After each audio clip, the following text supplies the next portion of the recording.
एक गांव में एक लकड़हारा अपनी बीवी और अपने 3 बेटों के साथ रहता था। लकड़हारे के सबसे बड़े बेटे का नाम राम, दूसरे बेटे का नाम लखन और सबसे छोटे बेटे का नाम भोला था। राम और लखन शरीर से मजबूत और देखने में सुंदर थे, जिसके कारण उसके माता पिता उन्हें खूब प्यार करते थे। घर में उन्हीं के पसंद का खाना बनता, उन्हें अच्छे कपड़े मिलते। माता पिता उनके हर ख्वाहिश को पूरी करने की हर संभव कोशिश करते। वहीं दूसरी ओर लकड़हारे का सबसे छोटा बेटा भोला शरीर से दुबला पतला कमजोर और सांवले रंग का था। माता पिता उन्हें जरा भी प्यार नहीं करते। भोला को हमेशा खाने के लिए सूखी रोटी और पहनने के लिए फटे चिटे कपड़े मिलते थे। दोनों बड़े भाई उसका खूब मजाक बनाते और बात बात में उसकी पिटाई भी कर देते थे। फिर भी भोला कभी भी किसी से कोई शिकायत नहीं करता। वह अपने दोनों बड़े भाई और अपने माता पिता से बहुत प्यार करता था। वह अपने माता पिता से कभी भी अच्छे खाने की फरमाइश या अच्छे कपड़े की मांग नहीं करता था। माँ ने उसे जो दिया वही खा लिया, जो पहनने को मिला वही पहन लिया, बस अपने हाल में मगन रहता। कोई उसे भोंदू कहता या कोई बुद्धू, कोई उल्लू कहता, कोई कहता उल्लू का पट्ठा, इसे कोई परवाह नहीं था। वक्त ऐसे ही गुजर रहा था। लकड़हारा जंगल से लकड़ियां काटकर उसे बाजार में बेचता था और अच्छे से अपना परिवार चला रहा था। एक दिन लकड़हारा बीमार हो गया और तबीयत खराब होने की वजह से वह जंगल लकड़ियां काटने नहीं जा सका।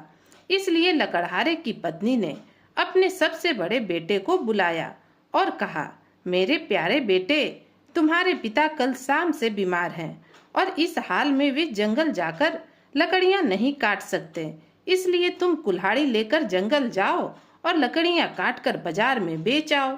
मेरे प्यारे बच्चे, मुझे यह विश्वास है कि इस मुसीबत की घड़ी में तुम अपने परिवार का सहारा बनोगे। यह कहकर माँ ने बड़े प्यार से उसके सर पर हाथ फेरा और प्यार से खाना खिलाया। फिर उसे एक थैली में दूध और खाना देकर उसके कंधे पर कुल्हाड़ी रखकर जंगल की ओर रवाना कर दिया। बड़ा बेटा कंधे पर कुल्हाड़ी लिए जंगल की ओर जा रहा था। तभी उसे रास्ते में एक बूढ़ा आदमी मिला जो कद काठी से बिल्कुल बौना लग रहा था। उस बूढ़े बौने ने उससे कहा, हे नौजवान, जरा ठहरो, मेरी फरियाद सुन लो। मुझे बड़ी जोरों की भूख लगी है और प्यास से मेरी जान जा रही है। तुम्हारे थैले में रोटी है और मीठा दूध भी है। मुझ पर रहम करो, मुझे थोड़ा खाना खिला दो और थोड़ा दूध पिला दो। तुम अगर मुझ गरीब की मदद करोगे तो ईश्वर तुम्हारी मदद करेगा। देखो नौजवान, मुंह मत फेरो। तब उस लड़के ने उसे घूरते हुए कहा, अरे ओ बूढ़े बौने, बड़े चालाक दिखते हो। तुम्हें अपना खाना दे दूं तो मैं क्या खाऊंगा? वैसे मेरा थैला खाने से खाली है और मेरी केतली में दूध भी नहीं है। अगर होता तो तुझे दे नहीं देता। चल हट यहाँ से, दफा हो जा। तुझे तो बस खाने की पड़ी है। मुझे जंगल जाकर लकड़ियाँ काटनी है और उसे बाजार में बेचनी है। यह कहकर वह वहाँ से चला गया। थोड़ी ही देर में जंगल पहुँच गया। जंगल पहुँचकर उसने खाने का थैला और दूध की केतली को जमीन पर रखा। फिर कुल्हाड़ी लेकर एक पेड़ के तने पर वार करने लगा। जैसे ही उसने पेड़ के तने पर वार किया, कुल्हाड़ी उछलकर उसके बाजू पर जा लगी और वह जख्मी हो गया। जख्मी हालत में वह मदद के लिए चिल्लाने लगा, परंतु वह जंगल में अकेला था। उसकी कौन मदद करता? जैसे तैसे उसने खुद को संभाला और गिरता पड़ता अपने घर पहुंच गया। माँ ने जैसे ही उसे देखा, दौड़कर उसके पास आई और कहा, हाय मेरा बेटा, कैसे जख्मी हो गया? माँ ने उसे मरहम पट्टी की। फिर अपने दूसरे बेटे को बुलाया और कहा, मेरे प्यारे बेटे, तुम्हारे पिता बीमार हैं और तुम्हारा बड़ा भाई जख्मी पड़ा है। ऐसी परिस्थिति में केवल तुम ही जंगल से लकड़ियां काटकर ला सकते हो। तब उसके बेटे ने कहा, माँ, यह कौन सी बड़ी बात है? मैं अभी कुल्हाड़ी लेकर जंगल जाता हूँ और वहाँ से लकड़ियां काटकर लाता हूँ। उसकी बात सुनकर माँ बहुत खुश हो गई और उसे एक थैले में खाना और दूध की केतली दिया। फिर उसके कंधे पर कुल्हाड़ी रखकर प्यार से उसके सर पर हाथ फेरते हुए उसे जंगल की ओर रवाना कर दिया। उसके दूसरे बेटे को भी रास्ते में वही बूढ़ा बौना मिला जो उसके बड़े भाई को मिला था। उसने उससे कहा, बेटा, मुझे बड़ी जोरों की भूख लगी है और मारे प्यास के मेरी जान निकली जा रही है। तुम्हारे थैले में खाना है और तुम्हारी केतली में मीठा दूध है। उसी खाने में से मुझे थोड़ा सा खाना दे दो और थोड़ी सी दूध पिला दो। भूखों को खाना खिलाना अच्छी बात है। अगर तुम मुझ गरीब की मदद करोगे तो ईश्वर तुम्हारी मदद करेगा। उस बूढ़े की बात सुनकर उसके दूसरे बेटे ने बड़े बेटे की तरह ही झिड़क दिया और बोला, मैं एक घुट पानी भी ना दूं। चल हट परे, जा और मेरा रास्ता छोड़ दे। तुझ जैसे भूखे और लफंगे बहुत फिरते हैं। मुझे जल्दी से जंगल जाना है और वहां से लकड़ियां काटकर बाजार में बेचनी है। इस तरह से दूसरे बेटे ने भी उस बूढ़े बौने को वहां से भगा दिया और आगे निकल गया। थोड़ी ही देर में उसका दूसरा बेटा भी उसी पेड़ के पास जा पहुंचा जिसे उसके बड़े भाई ने काटने की कोशिश की थी और अपना बाजू जख्मी कर लिया था। और उसके दूसरे बेटे ने अब अपने खाने का थैला और दूध की केतली को जमीन पर रखा। फिर दोनों हाथों से कुल्हाड़ी पकड़कर उस पेड़ पर जोर जोर से वार करने लगा, परंतु सावधानी नहीं बरतने पर कुल्हाड़ी पेड़ से छिलककर उसके पांव पर जा लगी और उसका पांव जख्मी हो गया। वह दर्द से चिल्लाने लगा और मदद के लिए हाय हाय करने लगा। उसका पांव इतना जख्मी था कि उसे एक कदम भी चला नहीं जा रहा था। संयोग से कुछ लोग उसी रास्ते से गुजर रहे थे। उसने उसे जख्मी देखा तो दौड़कर उसके पास आए और उसके घर का पता पूछने लगे। उसने झट से अपने घर का पता बता दिया। सारे लोगों ने उसे अपने कंधे पर टांग कर उसे उसके घर पहुंचा दिया। अब उसे जख्मी देखकर उसके माता पिता बहुत दुखी हुए और हैरान थे कि किस्मत ने यह कौन सा रंग दिखाया है कि एक ही समय में तीनों बाप और बेटे सभी बीमार पड़ गए। बाप बीमार होकर बिस्तर पर पड़ा है और दोनों बेटे लकड़ी काटने में एक ही समय में जख्मी हो गए। माँ का तो रो रो कर बुरा हाल था। किसी तरह से रात गुजरी, फिर सवेरा हो गया। भोला अपने माता पिता के पास आया और कहने लगा, पिताजी, मैं आपका बेटा हूँ। मेरे दोनों भाई जख्मी हैं और आप बीमार हैं। ऐसी स्थिति में ना उनसे काम होगा ना आपसे। अगर आप मुझे इजाजत दें तो मैं जंगल जाऊं और लकड़ियां काटकर बाजार में बेच आऊं। भोला की बातें सुनकर उसके माता पिता हंसने लगे और कहा, अरे भोंदू, तुम जंगल जाकर क्या कर लोगे? जंगल से लकड़ियां काटना कोई आसान काम नहीं है। तब भोंदू भोला ने अपने माता पिता की बातें सुनकर कहा, पिताजी, मैं शरीर से कमजोर भले हूँ परंतु डरपोक नहीं हूँ। मैंने अपने बुजुर्गों से यह कहावत सुनी है कि जो हिम्मत करते हैं उसकी मदद स्वयं भगवान करते हैं। पिताजी, आप मुझे जंगल जाने की इजाजत दें। तब भोला के माता पिता ने हंसते हुए कहा, भोंदू लड़का, तू सच में बुद्धू है जो बेकार में जिद किए जा रहा है। जंगल जाकर लकड़ियां काट कर लाना और उसे बाजार में बेचना कोई आसान काम नहीं है। यह तेरे बस की बात नहीं। परंतु भोला अपनी बातों पर अड़ा रहा और जिद करता रहा। माँ, पिताजी, मैं जंगल जाकर लकड़ियां काट लाऊंगा। आप देखना, मैं ढेर सारी लकड़ियां काट लाऊंगा और उन्हें बाजार में बेच आऊंगा। तब भोला के माता पिता ने कहा, अरे जा भोंदू लड़का, तू भी जंगल जाकर अपने शौक पूरा कर ले। भोला अपने कांधे पर कुल्हाड़ी लेकर अपनी माँ के पास गया। तब उसकी माँ कहती है, भोंदू लड़का, तेरा दिमाग तो बुद्धि से खाली है। तू क्या लकड़ियाँ लाएगा? यह ले, एक सूखी रोटी और अपने साथ लेते जा। इसके साथ थोड़ा पानी भी पी लेना, तेरा पेट भर जाएगा। इससे ज्यादा तुझे किसी चीज की जरूरत नहीं। माँ ने जहाँ दोनों बेटों को ताजा खाना और मीठा दूध देकर जंगल भेजा था, वहीं भोला को केवल सूखी रोटी देकर जंगल भेज दिया। भोला फिर भी खुश था।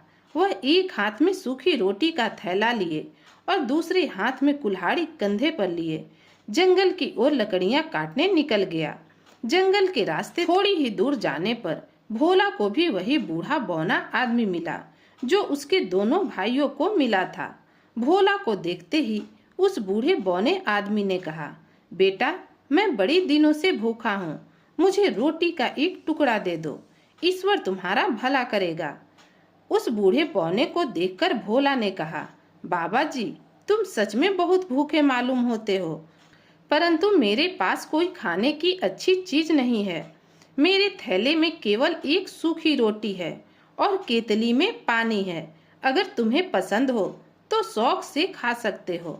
यह कहकर भोला अपने थैले को खोलने लगा। जैसे ही उसका थैला खुला, वह देखकर हैरान रह गया। उसके थैले में सूखी रोटी की जगह पकवान थे और ढेर सारी मिठाइयाँ थीं। भोला ने झट से अपनी केतली का ढक्कन खोला तो उसने देखा कि पानी की जगह दूध था। भोला ने हैरान होकर कहा, हे भगवान, मैं कोई सपना तो नहीं देख रहा। मेरी सूखी रोटी पकवान बन गए और मेरे केतली का पानी दूध बन गया। यह कैसे हो सकता है? भोला की बातें सुनकर उस बूढ़े बौने ने कहा, बेटा, यह कोई सपना नहीं, यह हकीकत है। तुम्हारी सूखी रोटी पकवान बन गई और तुम्हारी केतली का पानी दूध बन गया। तुमने मेरी हालत पर दया दिखाया, इसलिए ईश्वर ने तुम्हारे इस नेकी का फल दिया है। ईश्वर भला करने वालों के साथ हमेशा भला करता है। भोला अब बूढ़े बौने को खाना खिलाने के बाद जंगल की ओर जाने लगा। तब उस बूढ़े बौने ने भोला से कहा, बेटा, मैं भूखा था और तुमने मुझे खाना खिलाया। तुम्हारी इस नेकी का मैं कुछ तुम्हें बदला देना चाहता हूँ। आओ मेरे साथ। भोला अब उस बूढ़े के साथ जाने लगा। जब बूढ़े ने भोला को एक पेड़ दिखाते हुए कहा, बेटा, जब मैं यहाँ से चला जाऊं तब तुम इस पेड़ को काट देना। इस पेड़ के तने में तुम्हें एक ऐसी चीज मिलेगी जो तुमने पहले कभी नहीं देखी होगी। वह चीज तुम्हारे बहुत काम आएगी और क्या पता इससे तुम्हारी किस्मत ही बदल जाए। यह कहकर बूढ़ा बौना वहां से चला गया। भोला अब बहुत खुश था। जब वह बूढ़ा बौना उसके नजरों से ओझल हो गया, तब उसने कुल्हाड़ी को दोनों हाथों से जोर से पकड़ा और तेजी से उस पेड़ के तने पर वार करने लगा। उसकी अभी उम्र ही क्या थी, दुबला पतला कमजोर सा लड़का, लेकिन उसने हिम्मत नहीं हारी और जोर जोर से लगातार पेड़ के तने पर वार करता रहा। आखिरकार वह पेड़ कटकर जमीन पर गिर गया। भोला यह देखकर हैरान था कि पेड़ के तने में एक सुंदर सा बतख बैठा था। उसके पंख सोने के जैसे थे, मानो वह बतख सोने का बना हो। उसे देखकर भोला ने सोचा, अगर इस बतख को बाजार में बेच आऊं तो इसके बहुत सारे पैसे मिलेंगे। इससे तो सच में हमारी किस्मत बदल जाएगी। हम अमीर हो जाएंगे और मेरे बाप को अब लकड़ियां नहीं काटनी पड़ेगी। यह सोचकर भोला ने उस बत्तख को उठा लिया और उसे बेचने के लिए नजदीकी शहर जाने लगा। लेकिन शहर वहां से काफी दूर था। भोला के वहां पहुंचते पहुंचते अंधेरा हो चुका था। दुकानें भी बंद हो चुकी थी, बाजार भी खाली हो चुके थे। ऐसे में उसे अपने बतख का खरीदार नहीं मिला। अब वह वापस घर भी नहीं जा सकता था। तब भोला ने सोचा, क्यों ना यह रात इसी शहर में गुजारी जाए। यह सोचकर भोला एक सराय वाले के पास गया और कहा, जनाब, आपकी इजाजत हो तो क्या मैं एक रात इस सराय पर गुजार सकता हूँ? जो भी किराया होगा मैं उसे अदा कर दूंगा। तब सराय वाले ने कहा, आओ जी, यह सराय मैंने तुम जैसे मुसाफिरों के लिए ही खोल रखी है। बड़ी खुशी खुशी अपना रात तुम यहाँ पर बिता सकते हो। फिर सराय वाले ने भोला के हाथ में उस बत्तख को देखा और हैरान होते हुए कहा, अरे, यह बत्तख तो सोने के हैं।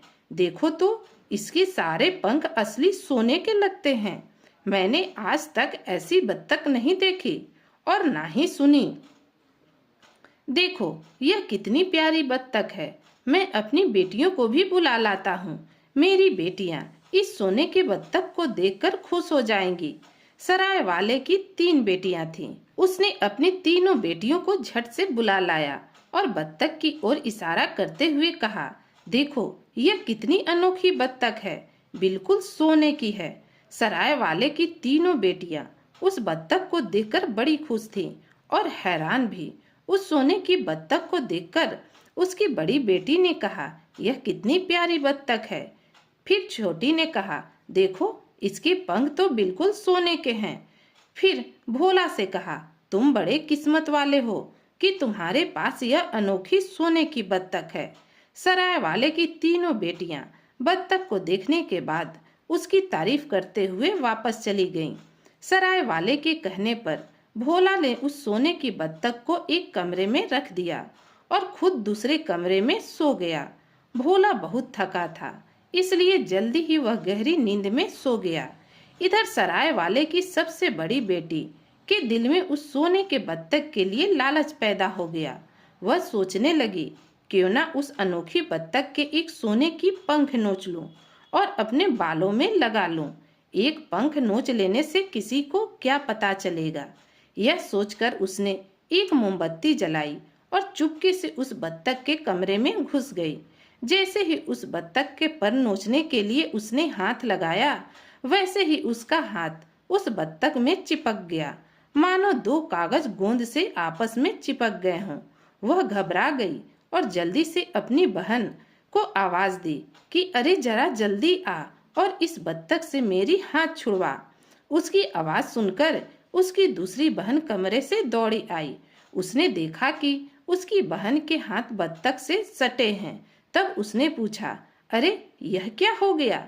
तब उसकी बड़ी बहन ने कहा, जल्दी से मेरे हाथ इस बत्तख से छुड़ाओ।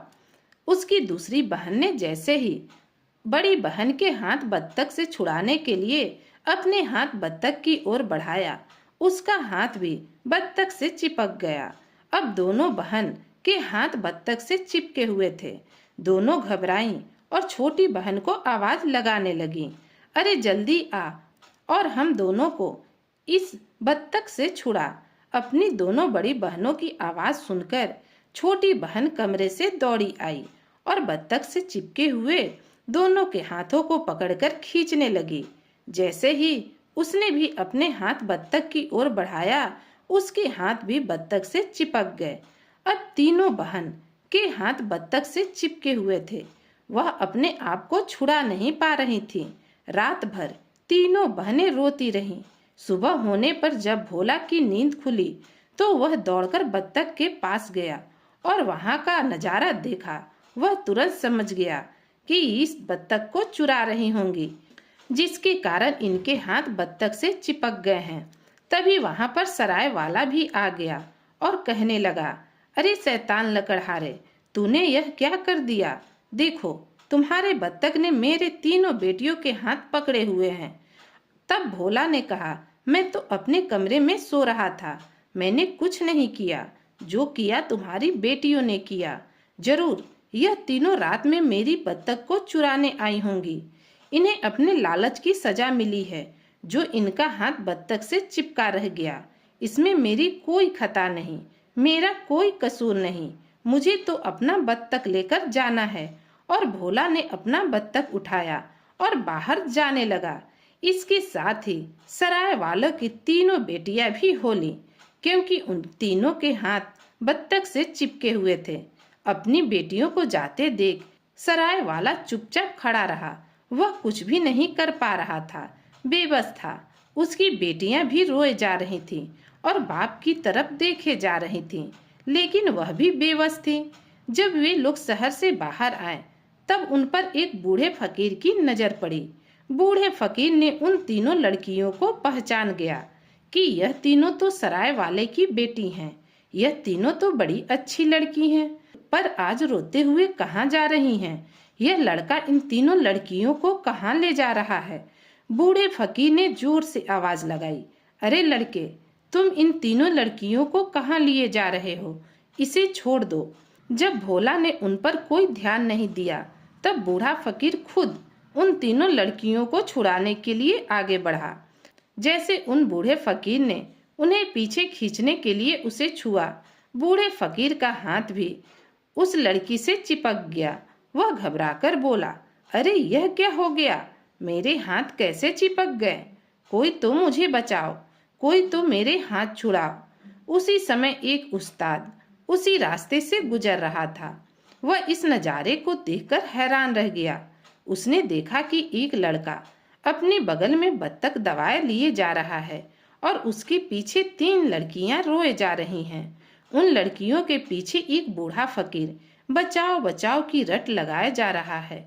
उस्ताद को कुछ समझ न आया यह क्या माजरा है और वह बूढ़े फकीर को बचाने के लिए दौड़ पड़ा। ऐसे ही उस्ताद ने बूढ़े फकीर को बचाने के लिए अपना हाथ आगे बढ़ाया। उस्ताद का हाथ बूढ़े फकीर से चिपक गया। मारे डर के उस्ताद चीखने चिल्लाने लगा, अरे कोई बचाओ, मेरे हाथ चिपक गए। वहीं पास के खेतों में 2 किसान काम कर रहे थे। उसने उस्ताद को जब बचाओ बचाओ कर चिल्लाते देखा तब दोनों किसान अपना औजार छोड़कर उस्ताद को बचाने के लिए दौड़ पड़े और जैसे ही दोनों किसान ने उस्ताद का हाथ पकड़कर पीछे खींचना चाहा तो उसके हाथ उस्ताद से चिपक गए। दोनों किसान बहुत छटपटाए और अपना हाथ छुड़ाने का बहुत कोशिश किए, परंतु वे दोनों अपना हाथ छुड़ा नहीं पाए। फिर बेबस होकर पीछे पीछे चलने लगे। अब आगे आगे भोला बगल में बत्तख दबाए चल रहा था और उसके पीछे 7 आदमी थे। 3 सराय वाले की लड़कियां, एक बूढ़ा जोगी, एक उस्ताद और 2 किसान। बत्तख ने इन सभी को जकड़ रखा था। वे सभी बेबस होकर भोला के पीछे पीछे चलते रहे। वे सारा दिन इसी तरह चलते रहे। शाम होने के करीब वे एक शहर में जा पहुँचे। जैसे ही वे शहर पहुँचे उन्हें देखने के लिए लोगों की भीड़ लग गई। लोग छतों से, घरों की खिड़कियों से उन्हें देखे जा रहे थे। ऐसा तमाशा किसी ने पहले नहीं देखा था। शहर में दाखिल होने के बाद सबसे बड़ी बहन ने रोते हुए भोला से कहा, तुम कब तक इस तरह चलते रहोगे? हम लोग अब थक गए हैं, शाम भी हो गई है। अब आगे जाने की बजाय यहीं पर ठहर जाओ। तब भोला ने उन सभी को लेकर एक सराय वाले के पास गया और कहा, हम मुसाफिर हैं, क्या हम लोग इस सराय में रात भर रुक सकते हैं? तब सराय वाले ने कहा, भाई यह सराय तुम जैसे मुसाफिरों के लिए ही खोला है। तुम आ जाओ और यहाँ आराम से रात बिताओ।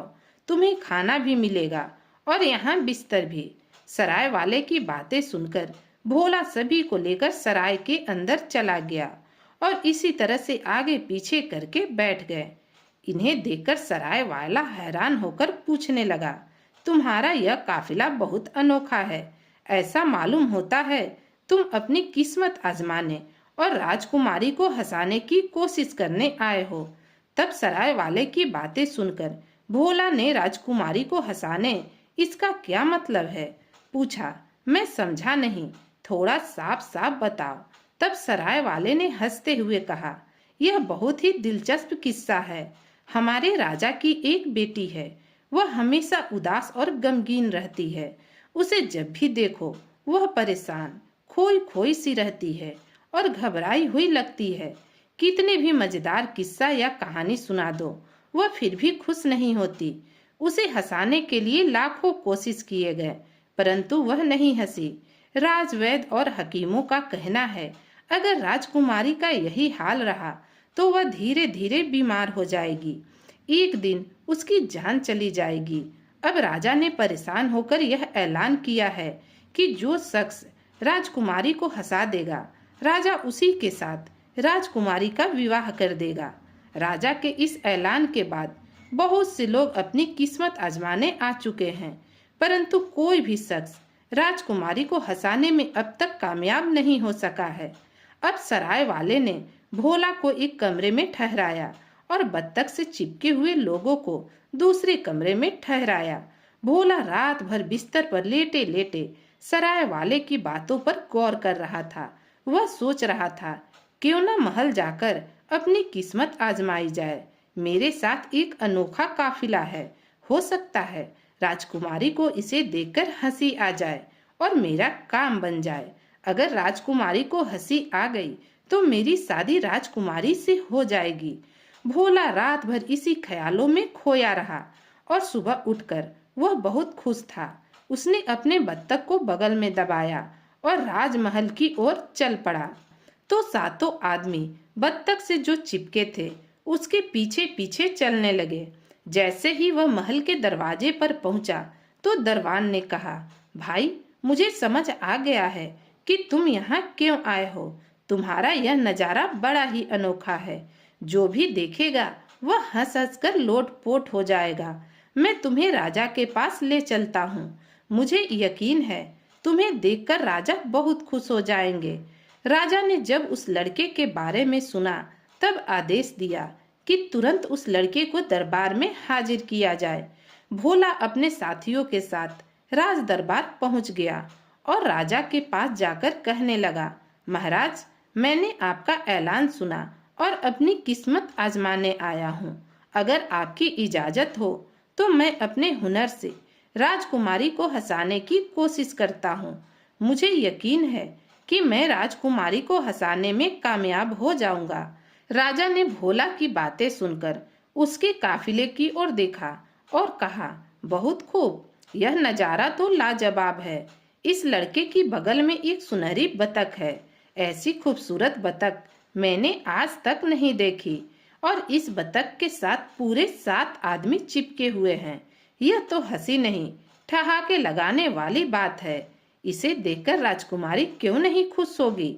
राजा ने तुरंत राजकुमारी को दरबार में बुलाने का आदेश दिया। राजकुमारी को दरबार में लाया गया। राजकुमारी बिल्कुल शांत, उदास दरबार में आई, परंतु जैसे ही उसने सुनहरी बतख को देखा और एक के बाद एक 7 आदमी पीछे चिपके हुए देखा तो वह ठहाके लगाकर हंस पड़ी। वह हंसते हंसते लोटपोट हो गई। राजकुमारी को हंसते देखकर सभी दरबार के लोग हंसने लगे।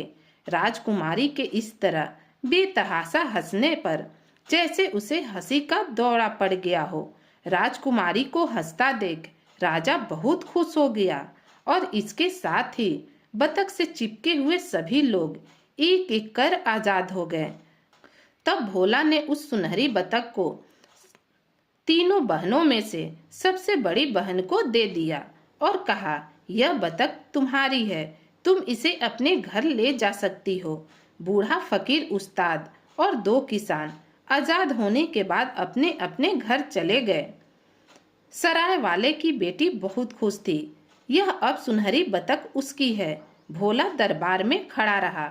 वह राजा की शर्त पूरी कर चुका था और अब इंतजार कर रहा था कि राजा कब अपने ऐलान के मुताबिक राजकुमारी से उसका विवाह कर दे। परंतु शर्त पूरी हो जाने के बाद राजा की नीयत ही बदल गई। वह सोचने लगा कि इसने राजकुमारी को हंसाया, यह सब तो ठीक है, परंतु एक मामूली से लड़के के साथ अपनी राजकुमारी का विवाह कर दूं, यह कैसे संभव है। राजा किसी भी सूरत में उस मामूली लड़के को अपना दामाद बनाने को तैयार नहीं था। अब राजा ने एक तरकीब सोची जिससे राजकुमारी का विवाह उस लड़के से ना हो सके। इधर भोला राजकुमारी से अपने विवाह का ऐलान सुनने के लिए बेकरार था। भोला अब और इंतजार नहीं कर सका। उसने राजा से कहा, महाराज, मैंने आपकी शर्त पूरी कर दी है और अब ऐलान के मुताबिक आप राजकुमारी का विवाह मेरे साथ कर दे। तब राजा ने भोला से कहा, अरे तुम अभी हमारी राजकुमारी के लायक नहीं हो। पहले तुम हमारी राजकुमारी के लायक बनो, फिर आकर मुझसे बात करना। तब भोला ने बड़े अदब से राजा से पूछा, महाराज, आप मुझसे क्या चाहते हैं। तब राजा ने कहा, तुम एक ऐसा आदमी ढूंढ लाओ जो एक मन दूध एक साथ पी जाए। राजा की बात सुनकर भोला हैरान और परेशान था कि अब मैं क्या करूं, ऐसा आदमी कहां से ढूंढूं। यह सोचते सोचते भोला वही जंगल जा पहुंचा जहां उसे बूढ़ा बौना मिला था, जिसके बताए पेड़ काटने पर उसे सुनहरी बतख मिली थी। भोला ने सोचा, क्यों ना मैं फिर उसी आदमी के पास जाऊं, शायद मुझे वह कोई रास्ता बता सके। अब भोला उसी पेड़ के पास जा पहुंचा जहां उसे सुनहरी बतख मिली थी। उसने देखा वहां एक बौना सा आदमी बैठा रो रहा है। भोला उसे देखते बड़ा दुख हुआ और पास जाकर पूछा, भाई, तुम्हें क्या तकलीफ है और तुम क्यों रो रहे हो? उस बौने ने भोला से कहा, तुम मुझे बड़े नेक आदमी लगते हो, इसलिए मैं तुम्हें बता रहा हूँ। मुझे प्यास लगी है, मैंने एक मटका भर पानी पी लिया, फिर भी मेरी प्यास नहीं बुझते। अगर मुझे 100 मन दूध मिल जाए तो मेरी प्यास बुझ जाती, परंतु इतना दूध कहाँ से आएगा? कौन मुझे इतना दूध पिलाए? यह सुनकर भोला बहुत खुश हो गया और उसने उस बौने आदमी से कहा, भाई मैं तुम्हारी प्यास बुझा सकता हूँ, तुम जितना चाहो उतना दूध पी सकते हो, तुम मेरे साथ चलो। भोला उस बौने को लेकर राज दरबार आ गया और राजा से कहा, महाराज इस आदमी को आप जितना दूध पिला लो, इसकी प्यास नहीं बुझेगी। राजा ने हैरान होकर बौने को देखा और कहा, इसका कद तो इतना छोटा सा है, यह 100 मन दूध कैसे पी पाएगा? तब भोला ने कहा, महाराज आप इसकी कद काठी पर ना जाएं, आप इन्हें दूध पिलाएं। राजा के आदेश पर बौने के लिए दूध का इंतजाम किया गया। अब राजा ने बौने को इशारा किया, चलो सारा दूध पी जाओ। बौना बाल्टी भर भर दूध पीना शुरू कर दिया। थोड़ी ही देर में उसने सारी दूध की बाल्टियां खाली कर दी। दरबार में सभी लोग और राजा हैरत में थे। इतना छोटा सा बौना आदमी 1 मन दूध कैसे पी सकता है? अब भोला ने उस बौने आदमी का धन्यवाद किया और उसे दरबार से विदा किया। फिर राजा के पास जाकर कहा, महाराज मैंने आपकी शर्त पूरी कर दी है, अब आप राजकुमारी का विवाह मेरे साथ कर दे। भोला की बातें सुनकर राजा ने कहा, अरे यह तो बड़ा आसान काम था, तुम कोई मुश्किल काम मुझे करके दिखाओ, तब मैं अपनी बेटी का विवाह तुम्हारे साथ कर दूंगा। यह कहकर राजा सोचने लगा कि लड़के को ऐसा कौन सा काम बताऊं जो यह कभी ना कर पाए और अपना सूरत कभी ना दिखा सके। बहुत देर सोचने के बाद राजा ने कहा, सुनो लड़के, तुम एक ऐसे शख्स को ढूंढ कर लाओ जो रोटियों के पहाड़ को खा जाए, तभी मैं समझूंगा कि तुम राजकुमारी के लायक हो। अगर तुम ऐसा शख्स नहीं ढूंढ पाए तो फिर मुझे कभी अपना शक्ल नहीं दिखाना। यह कहकर राजा ने चैन की सांस ली कि चलो सर पर से बला टली, अब यह लड़का यहाँ कभी नहीं आएगा। अब भोला फिर से परेशान था कि ऐसा शख्स कहाँ मिलेगा जो रोटियों का पहाड़ खा जाए। काफी देर सोचने के बाद भोला वही जंगल चला गया जहाँ उसे बूढ़ा बौना मिला था। उसने सोचा शायद यहाँ कोई उपाय मिल जाए। यह सोचकर जंगल में वह चलता रहा। थोड़ी दूर चलने पर उसे एक बौना मिला जो शक्ल से ही भूखा लग रहा था। अपनी भूख को कम करने के लिए उस बौने ने पेड़ के पत्ते को अपनी पीठ पर बांधा हुआ था। उसे देखकर भोला ने कहा, भाई क्या बात है, तुम इस पेड़ के पत्ते को अपने पेट पर क्यों बांधे हो? तब उस बौने ने भोला से कहा, क्या बताऊं, भूख से मेरी जान निकली जा रही है। मैंने इस जंगल के सारे फल फूल खा लिए, परंतु मेरा पेट नहीं भरा। 100-200 मन खाना मिल जाता तब जाकर मेरा पेट भरता, परंतु इतना खाना कहाँ मिलेगा? कौन मुझे इतना खाना देगा? तब भोला ने बौने से कहा, भाई तुम मेरे साथ चलो।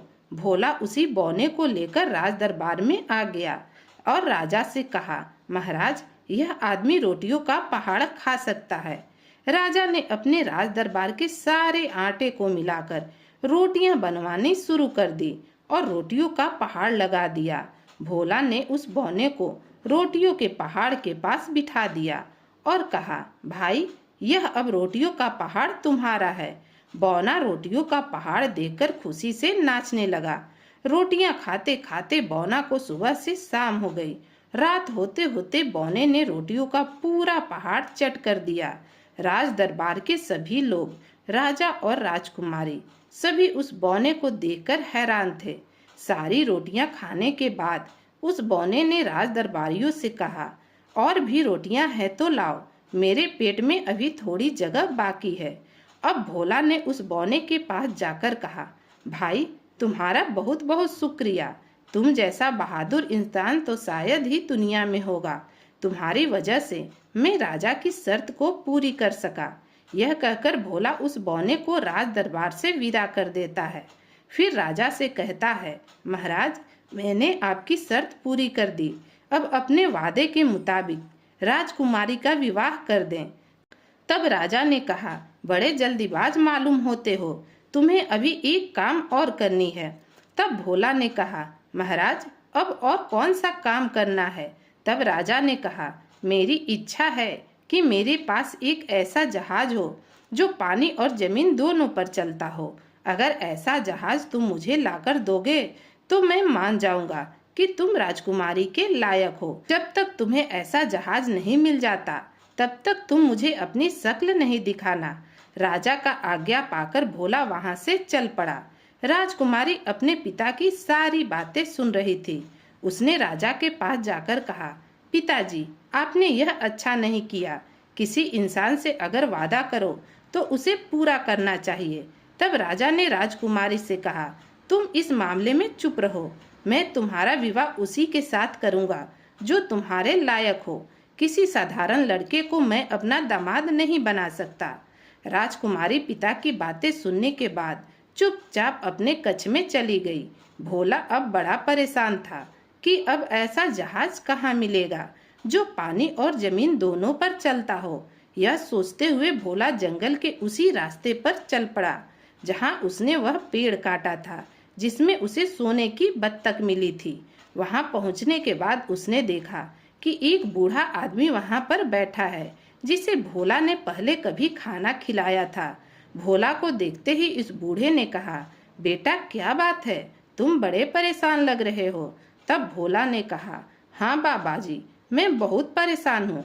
यह कहकर भोला ने सारी बातें सुना दी। सुनहरी बतख का हाल, राजकुमारी का हंसना, रोटियों का पहाड़, दूध की बाल्टियां, यह सारी बातें भोला ने उस बूढ़े को सुना दी। फिर आंसू भरे आंखों के साथ कहने लगा, बाबा, अब राजा ने यह हुक्म दिया है कि ऐसा जहाज लाओ जो पानी और जमीन दोनों पर चलता हो।